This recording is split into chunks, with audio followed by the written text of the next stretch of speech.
following is a Comfortably Zoned Radio Network production. Thank you, Tally Olson. I'm Ralph Tycho with the Comfortably Zoned Network, and it's my pleasure to introduce Retro Rangers with George Grimm and Hal Bock. Here's George. Yeah, hi guys. How you doing, Hal? Thanks for coming along. Sure. We also have author Matthew Dibiase, who wrote Bench Bosses about the NHL coaches and the art of the dealers about NHL general managers. And since we're in the middle of a long hot summer, we should cool down with some Retro Rangers talk. I'd like to talk about the best and the worst New York Rangers general managers. The Rangers have had 10 or 11 general managers, 11 if you count Conn Smythe, who was only there for about a month. And so we don't have time to go over all of them. So we're just going to do the best and the worst. And we're going to go to Matt for that because Matt wrote a book about it, rating all NHL general managers. Okay, Matt, so who is the best Ranger general manager of all time? The greatest of all time was Lester Patrick, the man who took over from Conn Smythe. Technically, he's still listed as the first general manager, because he was there when the Rangers officially kicked off. He was its first, and also its greatest general manager of all time.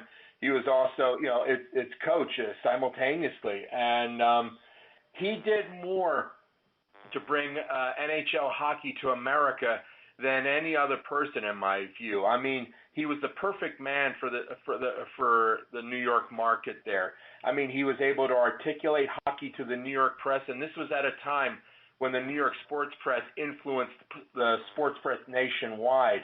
And he was witty, he was voluble, quotable, and by doing so, he was able to seduce the New York press, and by seducing the New York press, he was able to seduce the American press as a whole, and thus he was able to expose the American people to NHL ice hockey, and he was able to help it get a foothold in the American sports consciousness. Yes, he was there for almost 20 years, from October 1926 through February 1946. He won 3 cups, which no other Ranger general manager has done. Yeah, yeah, go ahead, sorry. No, he's also in the Patrick family, and there are 7 members of the Patrick family who have their name on the Stanley Cup. Can you believe that? 7 members of the same family.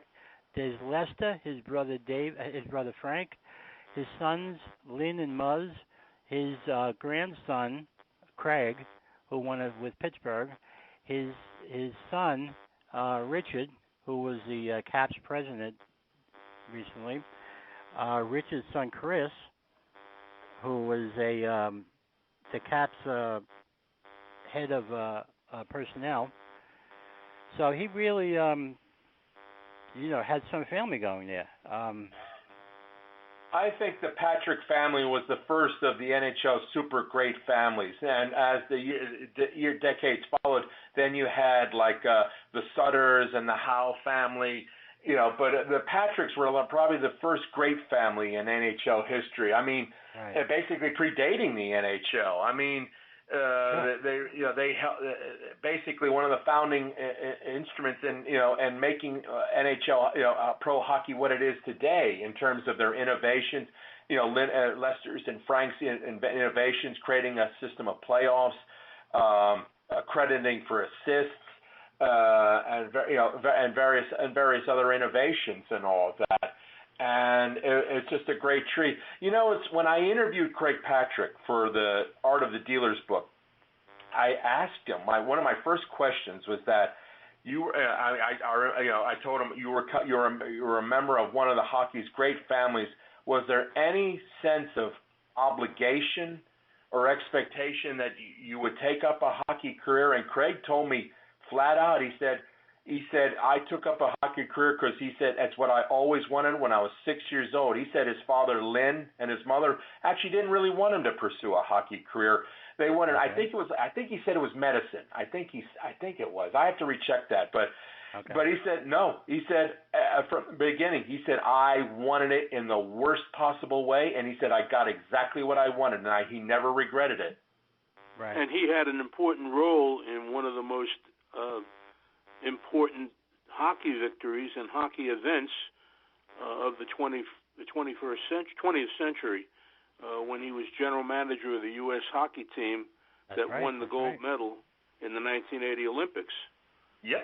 So that's, if he did nothing else in hockey, that's a cornerstone that you can, you hang your hat on forever. And that gold medal victory helped propel him to getting that Rangers job in the 1980s, because Fred Sherrill was basically self-destructing. He had that closet drinking problem, and they reached out to Craig, and he took over. And although his record with the Rangers for that decade was not exactly spectacular, I think. Wait a minute. Craig Patrick is the only Ranger general manager who had a winning record throughout his time with the Rangers, and he made the playoffs every year. He's the only Ranger general manager who can say that. He didn't win the cup, can't be. And he didn't. What about Emile? What about Emile Francis? No, he didn't make the playoffs every year. But he had a winning record, I'll bet. He had I don't know about early on. I don't know about the first few years. He had some losing seasons early on, but I mean, he had a lot more playoff appearances than Craig Patrick did. Oh, sure. I mean, let's see. Craig had 5. He had 6. He had 6. With the Rangers there, and Amo had more than that. Certainly had Amo more had than 9. Amo had 9, I believe. Yeah. But the thing is. Yeah, I mean, now Craig, he had a losing season in '85 and '86, but he always made the playoffs, though. But his value, according to my rating system for the decade, for the '80s, which is when he general managed the Rangers, is only a +5, which is not exactly the greatest in the world. But still, one thing that when I interviewed George McPhee, who's the president general manager of the Vegas Golden Knights, he said you had to give Craig Patrick his due. He said Craig should never have been fired. He said he was way ahead of his time in terms of the hockey team that he created for the Rangers. He said it was literally a 21st century team in the 1980s. He said that 80s Ranger team would have been absolutely at home in today's NHL right here and now. Right. But he said Craig was never very well. But He drafted James Patrick, John Erickson, Van Beesbrook, Tony Granato, Brian Leach, Mike Richter, and others who I haven't got here, but he did very well. He was a planner. He was willing to wait and plan, but the ownership at Madison Square Garden wanted something quick, and they turned to Espo, who spent most of Patrick's career with the Rangers up in the broadcasting booth.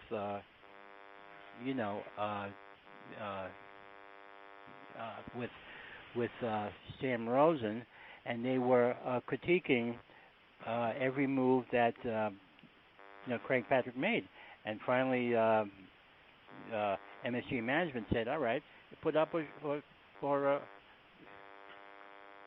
leave. This is your job now.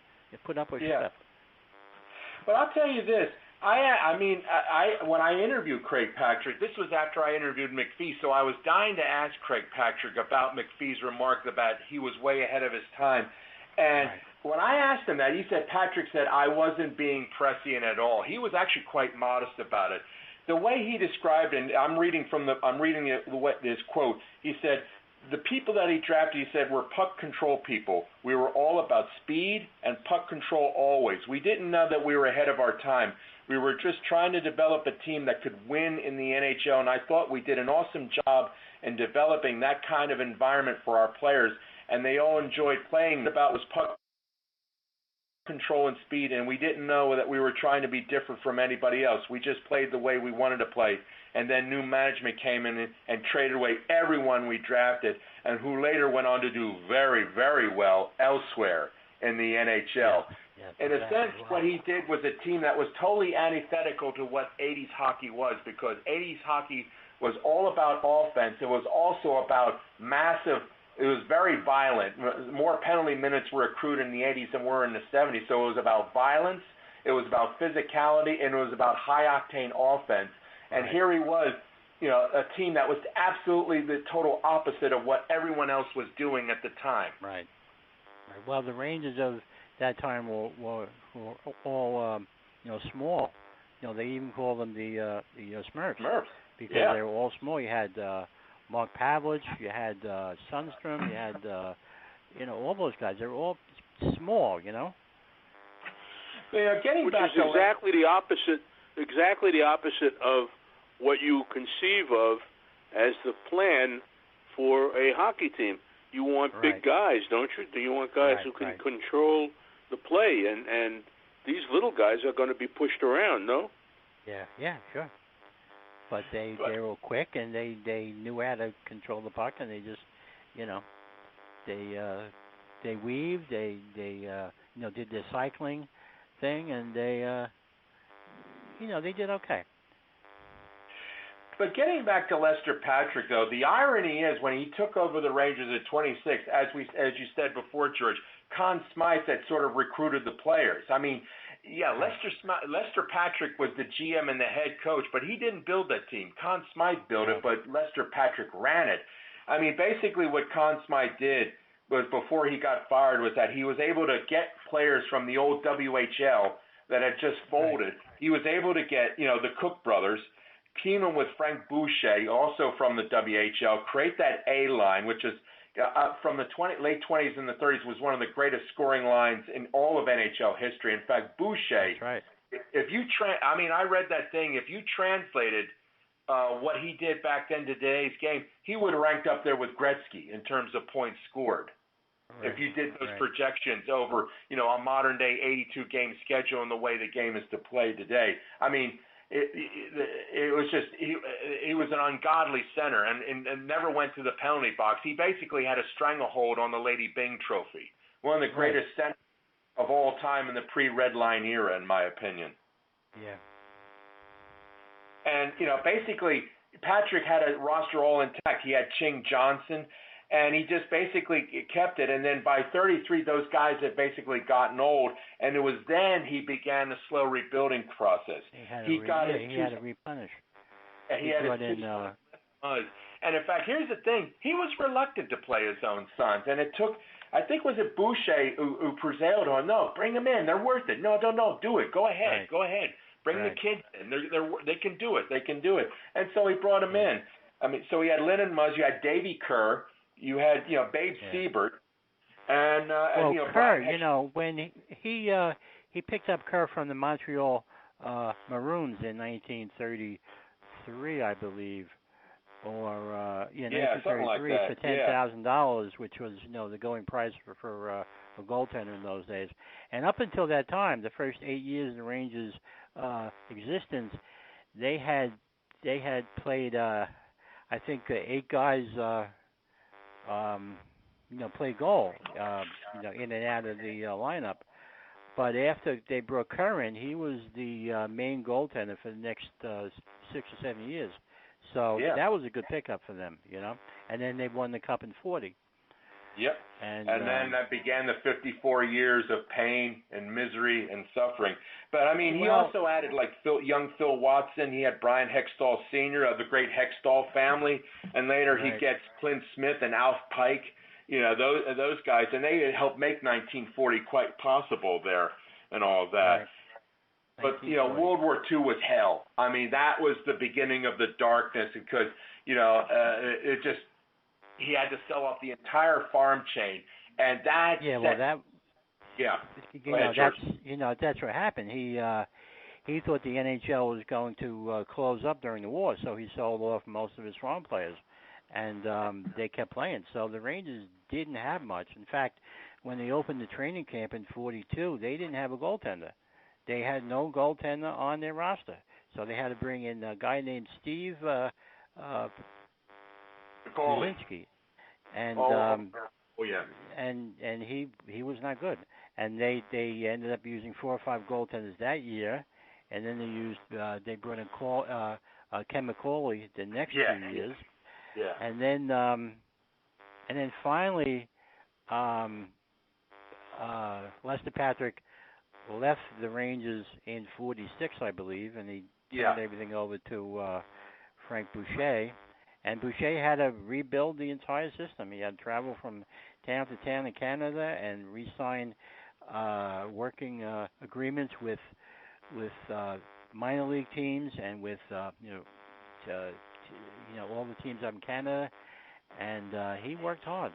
And he didn't win many games as a coach or general manager, but he put the team back together again after it was pretty much destroyed.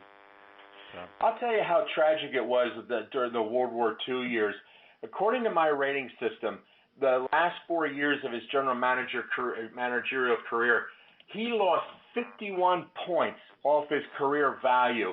At his absolute peak in 1942, as a GM, his rating was a plus 111, and it dropped from 111 down to 60 in his final season, a loss of 51 points. He literally lost 17 steps in rank, because of those World War II years. That's a catastrophic loss, a very catastrophic loss, and that's why he only ranks. Let's see. Right now I got him ranked 30th all time.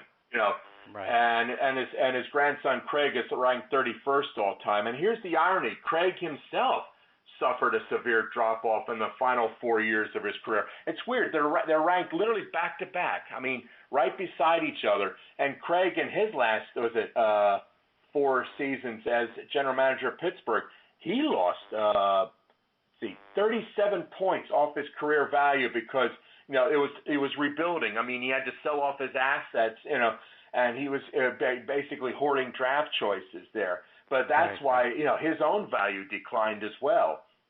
Right. And as he explained it to me, because it was just the team was slowly getting bankrupt. They didn't have they were literally they were having to sell off everyone just to pay the bills and all of that. But what they were getting were those draft choices, and that's the irony. When Pittsburgh won in '09, most of the core of that team was drafted by Craig Patrick, not Ray Shero. I mean, Craig Patrick said they should have given me a ring. I built that team. Yeah, Ray Shero may have managed it, but he said, I built it. And he's right. Yeah, he did. Well, I'm curious what you guys think. I was around Emile Francis for several years, and the Rangers were pretty much a solid team, a contender, and then they broke up the team. Emile traded Ed Jockerman. He traded Brad Park. He traded John Rattel. He traded Camille Henry. And what are your thoughts about his kind of trashing a team that had been a contender? The way go ahead, George. Go. You go first. He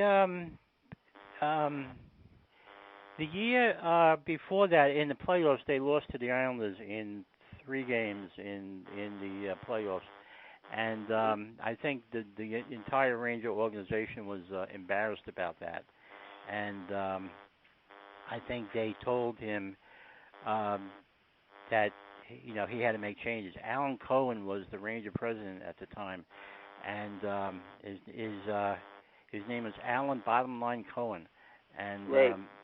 I think it's been said that he, laid down a law that he had to make changes, and I think Emil was trying to trade Eddie over the summer, but he couldn't, so he had to put him on waivers because he had brought in John Davidson that to be his goalie of the future, and he was not able to play him at home because any time he let in a goal, fans would shout Eddie, Eddie. So you couldn't really put that kind of pressure on the guy. And as far as the Espo and Park deal, I think he just wanted to change things up. The Rangers had gotten off to a bad start, and the Bruins did too, and they were talking about it, and they made this trade, and it helped the Bruins more than the Rangers, because Bock and Rattel played for them for quite a while, played very well. Espo played well for the Rangers, but they really didn't reach the heights that the Bruins did.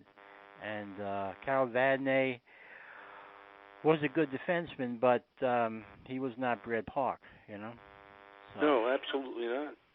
Now, when I did the GM book, I didn't interview Emil. What I did was I talked to Harry Sinnen, and the way we talked about that trade, the Espo Park trade, the way Sinnen put it to me is that season when the trade was made, he said both teams got off to very sluggish starts.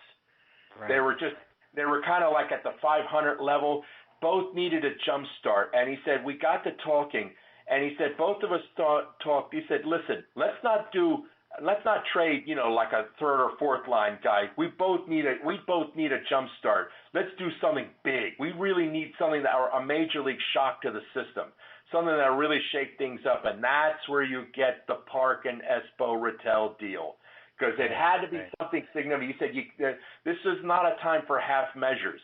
In other words, if we're going to do this, let's go for the jugular, and that's how it all came about. And again, Boston got the better end of that deal, because, mixed with Don Cherry, they were able to get those two finals appearances in 77 and 78, and it wasn't until 79 that the Rangers finally put it all together in terms of the chemistry and all of that. I mean, it was sort of weird for Espo. I mean, basically, he would always be a Bruin at heart when you think about it and all of that. Right, and also, one reason why Emil left, I mean, he said the front office never before the preview was it Jennings let Emil have his head, let him do what he needed to do. But the new ownership, no, they wanted to stick their fingers in and interfere. For Emil, that is absolutely unacceptable. No, you can't do that with Emil. No. The thing with Park too, when he was here in the last year, he looked heavy. The fans and everybody was saying he looked heavy, but actually he was taking drugs for a skin condition that he had, which is called the gunk. There was some the players back then had this rash that they couldn't get rid of, so he was taking something for that, and that made his hair fall out and made him look heavy, and it didn't make him look good. And so when he went to the Bruins, they found out what was wrong with him, and the problem went away, and he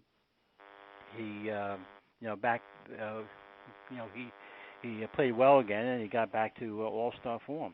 So you can thank the Bruins for that too, Well, it took some courage to trade players of that magnitude.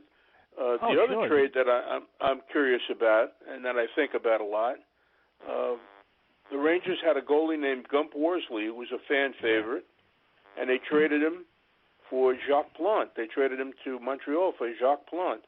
Now, Jacques Plante, probably one of the greatest goalies in the history of the game, and Gump was not. Gump was kind of a comical character, but they made that trade, and I remember that was a shock, because we were getting Jacques Plante in New York, and he was here only for a short while, but he was a hypochondriac, and he had all kinds of issues, and Gump had his name on the Stanley Cup, courtesy of the Canadians. Yeah. Well, the thing about that, the main impetus. Go ahead. Sorry. The guy in the net is only as good as the team in front of him. I mean, Gump Worsley was maybe 3-goal per game goalie down here with the Rangers, but you put Montreal in front of him where he only has to stop the first shot and the rebound is going up ice already. He's going to be a better goalie, and you're right. It was proven. Down with the Rangers, Jacques Plante was seeing more shots than he ever saw in Montreal, and it weighs you down, I think the main impetus behind that trade was Frank Selke Sr., because for years, Plante was the greatest, but at the same time, he was a cross that had to be borne by Toe Blake and Frank Selke with his hypochondria, his little eccentricities and crotchets and all that. And they basically put up for him like 7 or 8 years, and then finally, I think they came to the conclusion, enough. I mean, Toe was always a little bit sick and tired of Jacques. I mean, he tolerated, but then finally it was enough, and let's make a deal. And they went for the Gumper, and it made all the difference in the world and all that. And for Gumper at least, you know. In my book, when I wrote about that trade, I think there was someone in Montreal, I don't remember who, said that when they traded Plante, they weren't surprised, but they weren't sad either. You know, so they were, you know, happy to see him go, you know. And you know, at the time too, the Rangers got Plante, but they also got Marshall and Phil Goyette, and those two guys were very good. You know, later on when Emil Francis took over, you know, part of the rebuild. Yes, they were. Yeah. And that's like when Muzz Patrick traded Andy Bathgate to the Maple Leafs. He got back Bob Nevin, Arnie Brown, and Rod Sealing, and somebody else, another couple forwards. And but Brown, Sealing, and Nevin were part of the Rangers rebuild too. They fit right in. So the main players went, but the Rangers got some very handy players back. So. But you're right about that. They did, but you're talking about a guy who was the face of the franchise. Andy Bathgate was the Rangers. He was the number one guy, and so you'd better get quality back if you're going to trade him. Yeah, and you know, with Patrick too, when he traded Gump and when he traded Andrew Bathgate, the players he got back were good, but he wasn't around to see them help the Rangers. He got fired kind of shortly after that. I remember talking to Andy Bathgate. I interviewed him about 11 years ago at his golf driving range in Oakville. I asked him about that trade, and I'm trying to remember the way he told it. I think there may have been a sort of a personality conflict between him and Muzz as well, because I think was it the Worsley trade went before Bathgate trade? Was that before? There was something like a big thing, and Bathgate sounded off in the press, and he said words to the effect, he said Muzz may have been drinking too much or something like that, and it seems shortly after, that's when the Bathgate trade came about. And Worsley went in 62, I think Worsley went, and Bathgate was in 64. Yeah. So it could be. And there's also a union popping up now and then back in the early 62, and I think Andy was part of that, and Muzz wanted to get rid of him because of that. That's been said too. You know, but you know, through that time, that the 25-year span between 1942 and 1967, when the Rangers just weren't a very good team,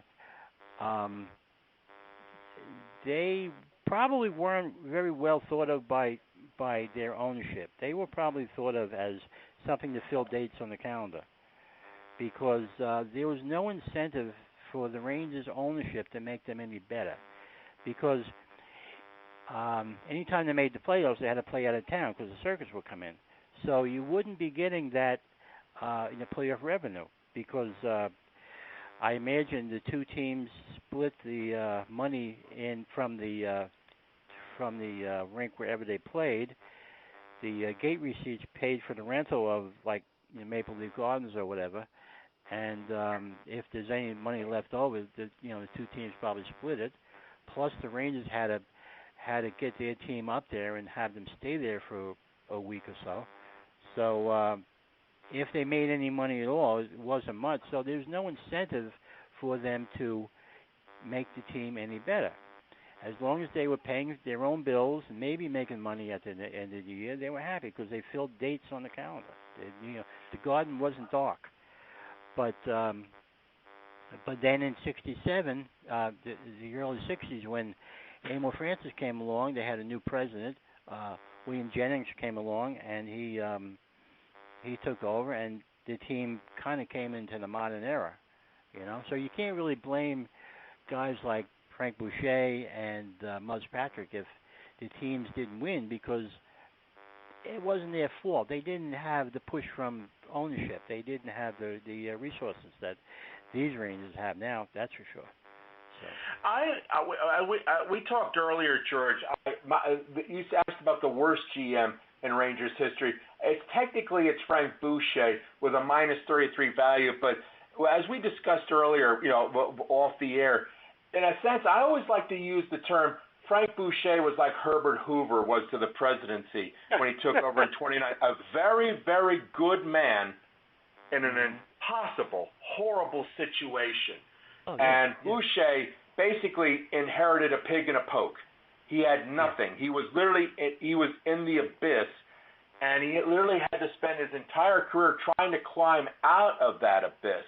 And it was very difficult. At first, because Rangers had no farm system, whereas the Red Wings had a farm system, Toronto had a farm system, and Montreal had a farm system, and that's why during the early years of the original six era, those three teams dominated the original six, whereas the Rangers and the Bruins were struggling, and the Blackhawks were just struggling horribly. And also the ownership situation. I mean, Colonel Kilpatrick was basically a stooge for Norris out of Detroit, and basically who had secret control. So basically, all the Rangers and the Bruins, Blackhawks did was getting the scraps off of the Red Wings table and all that. Basically, they were like adjunct farm systems. If the Red Wings had too much excess talent, they would send it to like New York or Chicago, get some major league seasoning, and then when we want them back, just take them back and all that. And the Rangers had no recourse. And also, Frank Boucher had an additional problem. Lester Patrick left in 46, but he still hung around, and he always, Boucher talked about in his memoirs, he said he was always pouting that Boucher was not, quote-unquote, consulting Lester. Basically, he wasn't letting him, quote-unquote, interfere, and this led to tension and and finally it didn't end until Boucher was fired and replaced by Muzz, and I think that contributed to the melees and all that, because when I'm looking at the record here, only twice during Boucher's reign did the Rangers finish dead last, but only twice did they make the playoffs. And you were wondering where did they play when they couldn't play in the playoffs? They played at Maple Leaf Gardens in the 50 Cup. It was always Maple Leaf. I think it was Maple Leaf Gardens and all of that. So in a sense, Boucher, I hate to say, technically he was the worst, but he was a good man in a horrible, tough spot. And if you put him in any other time, I think he would have made some real good. So in a sense, it's a shame. And I think one thing that helped Emil Francis was when the NHL amateur draft was introduced in '63. All of a sudden, now that levels the playing field, and now the Rangers could draft and sign and keep talent. And also, Emil was creating that farm system that needed to be made. So I think that really helped with the resurgence of the New York Rangers, the amateur draft. It's a pity they didn't have something like that in the 40s and 50s, because I think the Rangers' recovery would have been speeded up greatly. Since 1940, this team has won one Stanley Cup, and the general manager was a kind of an anonymous guy named Neil Smith. I wonder what you guys think of him. Yeah, where does Neil fit into the equation, Matt? He was a product of he was part of the Jimmy Devellano managerial tree. He came out of that rebuilding effort with Detroit. He was literally Jimmy Devellano's deputy, his top guy, and it was sort of weird when he took that job. That kind of led to it was like a sort of an estrangement between him and Jimmy D. But I think they kind of made up for it now, because it was like, it was never explained. I never confronted Devellano because I didn't really know much about it, but Neil Smith kind of talked about it a little bit. Like there was some tension between the two guys, but Neil Smith was a product from the Detroit Red Wings, the Jimmy Devellano tree, and of course Devellano was an apostle of a bow tie Bill Torrey from the Islanders, and Smith took over from Espo, and he and it was a rebuilding effort, and let's see. He said, this is what Neil Smith said when he got the Rangers job. He said, the Rangers job was the first feeler that came my way. I was only 35, and so I was very, very young, and so that was the first one that came my way. So it was like his first job offer. He said there were a lot of political reasons for that, because I had been with the Islanders, and the press and media knew me in New York. So my name rang a chord there, whereas it wouldn't in other cities. And so when Phil Esposito was let go, there were some people that said, you should turn and do it a different way by having a real young hockey guy come in. And when you think about the way New York does things on alternate picks, they will pick a real hockey guy, I mean a no-name hockey guy, and then they will pick a big-name guy who really just has a big name, and then they'll go back to a real hockey guy. So they keep going back and forth, and that seems to be what happened in New York. But it was a real great opportunity for me, and it certainly turned out real well. And that's Neil Smith talking. Right. Well, he, went through Roger Nielsen, and who was a very good coach, and then the Rangers fell in bad times when Nielsen and Messier had a falling out, and then he brought in Mike Keenan, and that's what made that team win. I don't know if Smith would have made those late season trades by himself without Keenan pushing him to bring in Steve Lama and Matteau and Brian Noonan and Craig McTavish. I know Keenan never liked James Patrick and Darren Turcotte and Mike Gardner, but he pushed Smith to bring in those guys. He knew he needed those kind of guys to win a cup, and Jesus, thank God they did, because it would have been a long time. I was one of those guys. Here's another question. Who when you mention that year and that cup, the guy who was the centerpiece of that victory and that championship was Mark Messier. Right.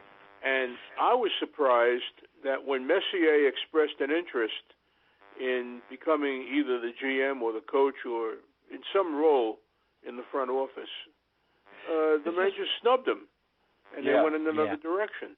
And I wondered why. What you thought about that? What do you think, Matt? Okay, this is what I asked Neil Smith about the Messier trade. This is how he said. He said, yes, there's no doubt that was the greatest trade in Rangers history, and I say because there couldn't be a better one. Mark Messier totally changed the culture of the team and the organizations. We had a lot of good years with Mark there. He said Mark wanted to be traded because he had a contract dispute with the Oilers, and Glenn was calling around the league to see who would be interested in him. And as it turns out, if you go back and look at the quotes, I was the only one who was interested in making a trade because he was 31, and there was a lot of people who thought that Mark was probably worn out and that Glenn also had a reputation for being a horse trader who could trade you a dud for something, so you had to be very careful. And so I was really the only one who was willing to do that, and Mark was also happy that it was New York. But at the same time you're making any trade, I don't care how obvious it looks, that trade didn't look obvious, and I was getting bleep from some writers, not a lot, but some writers about that trade, like, here we go again. There go the Rangers trading for a has-been instead of looking to the future. And he said, and so it was dangerous for me. It was like walking a tightrope. If you're wrong and Mark turns out to be not who he was, it could cost you your job, and here we go again. He said it was dicey, but in New York, you got to take chances. You have to, and thank God Messier was righteous. Mm-hmm. Yeah, but as far as after his playing days were over, after Messier's playing days were over, he wanted to be either the coach or the general manager of the Rangers, and they snubbed him. They had no interest, and I'm curious about why that might have been, given the fact that he would was. Have been Glenn Sather's call. And maybe there was some friction between them. I don't know. Maybe Sather didn't think Messier would be a good coach. Just because someone's a good player doesn't mean they're management material. But I understand what you're saying. I was very surprised at that too. Why he was just passed over. He wasn't given anything in the organization. Not he was a magical name, and the one Stanley Cup we have to hang our hats on. If you weren't around in 1940, the one Stanley Cup, he was the centerpiece. He was the guy. And for no other reason than that, I think you reward him. You want to be the coach? Fine, be the coach. In my opinion. I mean, I'm not a hockey executive, but that's the way I would go about it. Didn't Messier battle health issues too? Didn't he battle prostate cancer like in the early 2000s? Didn't I recall once he had a bout with it? He was able to successfully treat it and all that. I forget. Do you recall? Mark Messier. Didn't he have a... Oh. No, Mark Messier. Didn't he ever brief out with prostate cancer in the early 2000s? I don't recall that. I don't recall that. I know Sather did. I don't recall Messier. I wonder if it was like health issues or something like that. I know. I had a weird recollection. Yeah. Could be. But you were asking about the Keenan thing, and this is what Smith said about why did they get Keenan. He said, I told my bosses that, because he had all these high-octane players. He had Messier. He had all these guys. But you need a Bronco coach to coach these high-octane guys. This is after they got rid of Roger Nielsen. He said, I told my bosses that to handle this group, we need a strong guy, and the three strongest guys out there were Scotty Bowman, who was with the Penguins, Al Arbor, who was with the Islanders, and Mike Keenan, who was just fired by Chicago, was available. And he said, so I thought we should go out and get Keenan. And that's what I said, and that's what I did. And sure enough, he was a taskmaster. He said it was very, very difficult being a GM of a Mike Keenan team. And he said it's been proven everywhere he's gone to. But he said he got the job done. He said his personality and mine were not the same. I try to make a lot of people happy, and he's different, he said with a laugh. Yeah. Now, how about now with Neil Smith? Why is he kind of out of the league? He had that strange job with the Islanders where he was kind of like a GM by panel, because he wasn't able to make any moves by himself. He would have to have them approved by the Islander panel or something. And he was only there for like a month, and then he left because he couldn't work under those conditions. And now he's owner and general manager of a team in the Rangers farm system. But why is he not in the NHL? The way he put it, he was just as mystified as I am. I mean, he still, in fact, he said, I helped the Rangers win the Cup in the 90s, but I think he didn't name names, but I wonder if it was just Slacks didn't like the idea that Smith was able to win that Cup and he didn't and all that, and it was kind of like a jealousy thing. He said, the way he put it, he was really hurt. I mean, when he talked about it, he said, there's a lot of pain. He said, I think I saw it coming, but looking back, it was a shock, so it was both. And he said, I guess it was like watching somebody dying and you hope they don't die, and you hope they don't die, and they do, and you say, I'm shocked, but I'm not. He said he had new owners, and then Jim Dolan had just come in, and I knew he was doing other things, meeting with other parts of the organization. He said we missed the playoffs 3 years in a row, and I was rebuilding the team with a lot of rookies. And then Sather came in and missed the playoffs his first 3 seasons, and he kept blaming the past regime for his failures. Yeah. And, sure. He said, which makes me laugh because you never get a job done when things are going well for an organization. You get a job when things aren't going well. And he said, but he just, I think there's my guess is he didn't name names, but I think it was like the Byzantine internecine politics of, Madison Square Garden and the Rangers organization and all that, and the Rangers ownership. It's like, they don't want to be reminded of him. He did it before they came here. They want to take credit for themselves. So I think there's probably like a lot of subterranean jealousy there. But I know it hurts him that they care not to remember him because, hey, he brought home the bacon and they haven't. That's right. They really didn't come close. They came close that 1 year against LA, but they didn't really. It really wasn't a close series. How do you guys? I have one last question. I've got to run, but I have one last question. How do you guys view Davidson? John Davidson is the new president of the franchise, but I get the feeling. Ecstatic. I am too. But I get the feeling that he's the president, but he's also the general manager. I think whatever moves are made, he's the guy who's making them. Yeah, I think any moves will have his name on it because, he's on like a honeymoon time now. Well, sure, The fans will love him. The fans have always loved him, and now if he makes a couple good moves now, they're going to love him even more. But if he fails, well, he already has. I mean, he brought in that big defenseman from Winnipeg. Yeah, and he had the number 2 draft choice, and he didn't botch that. I mean, he got a very good prospect. So he's made some moves. Yeah. No, I'm I'm happy. I was not fond at all of the last regime, and I think this will be a big breath of fresh air. I think it's a big change. I think the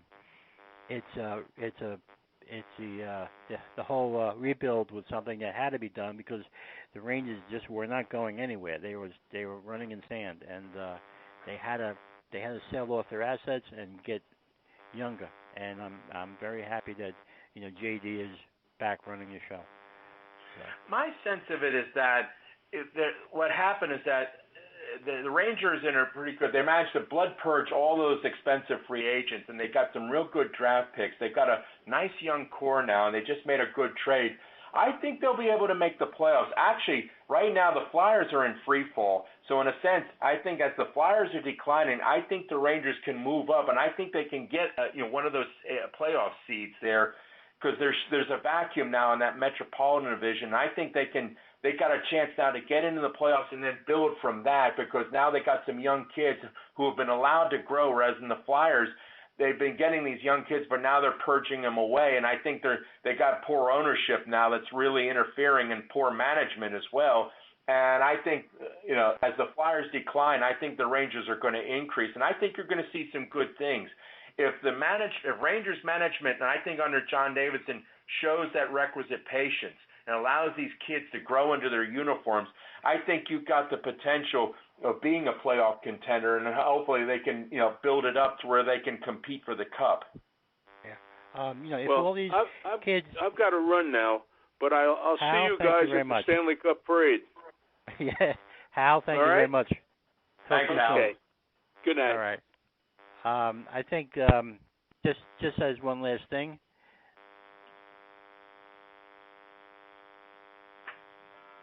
George?